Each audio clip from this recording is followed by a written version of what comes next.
Captain Greg here with Learn to Fish with Us. Today, we are going to talk about pulling flies. We'll talk about the equipment that I'm using, along with the method and how I actually pull my flies. Let's talk about the rig, the fly rig.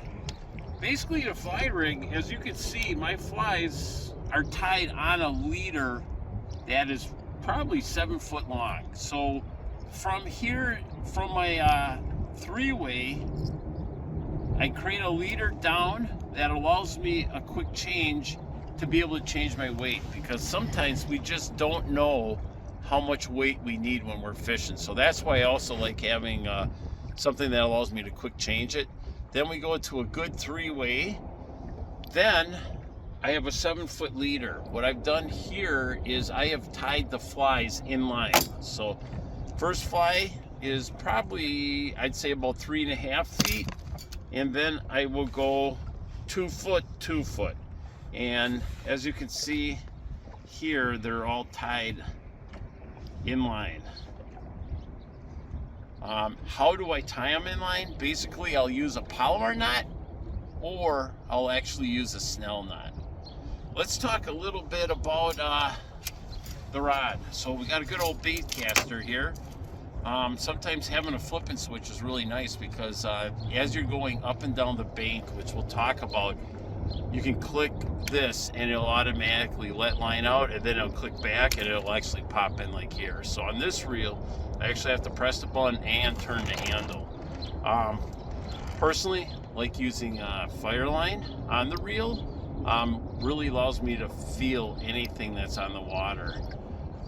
For rod, basically this is a 6'6" medium fast. So I basically like this for the way I pull flies. The other nice thing is this is a Fenwick Walleye Elite Tech. This rod is really light, so it really helps for not having hand fatigue. So now let's actually go and pull flies. Okay, let's talk about pulling flies. Number one thing, speed is very instrumental in catching these fish. So most of the time I like to go probably 0.4 all the way to 1.2. The fish will help tell you what speed you really want to go at. Next thing, when you put your weight down there, you want to make sure you don't have too much line out. So if you look at my line, I'm at a 45-degree angle. That's really what I like and think that's the way you catch more fish. So as I'm going at 45-degree angle, watch my wrist. So really what I'm doing is using my wrist to just make quick snap action. And right now I can tell, based on the weight and everything, I'm going too slow. So I'm going to have to increase the speed a little bit.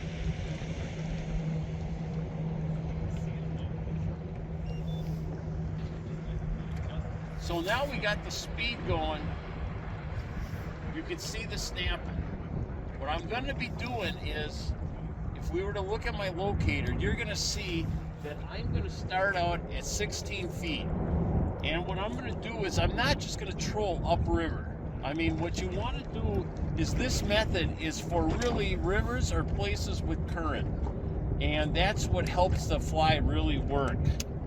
So as I'm going, I'm out to 16 foot. Now what I'm going to do is go towards shore slowly at an angle to get into about 13 feet. Once I get to that 13 feet, then I'm going to slowly work and come back out to the 16. So what I'm doing is really walking my bait up the bank and down the bank. A lot of people like to just go upriver, but I think I catch more fish by working the bank. Oh, look at that. Isn't that funny? We actually got a nice fish on. Just showing you how to do this.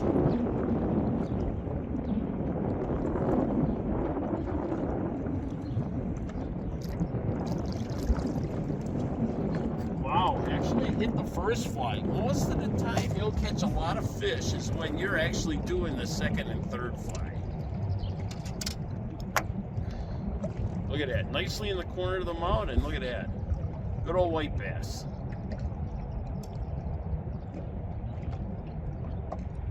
One other thing I like to talk about is the fly itself. A lot of people think you really want to have a thick, hairy fly.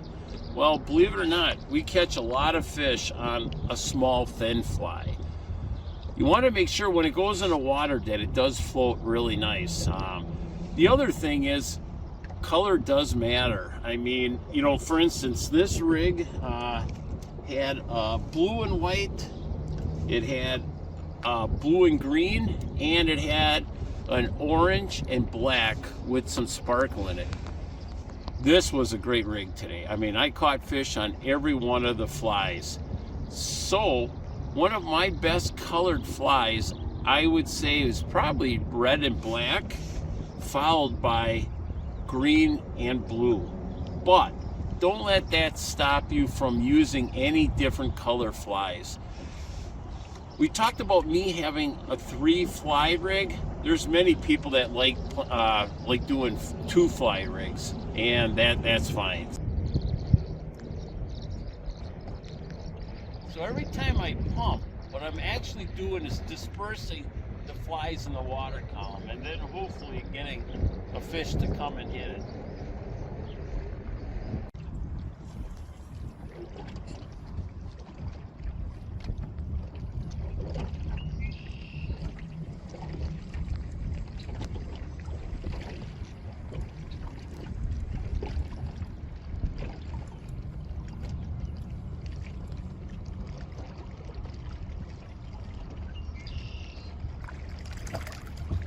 This one actually came on the first fly. You just never know which fly is actually going to catch that fish. Another white bass.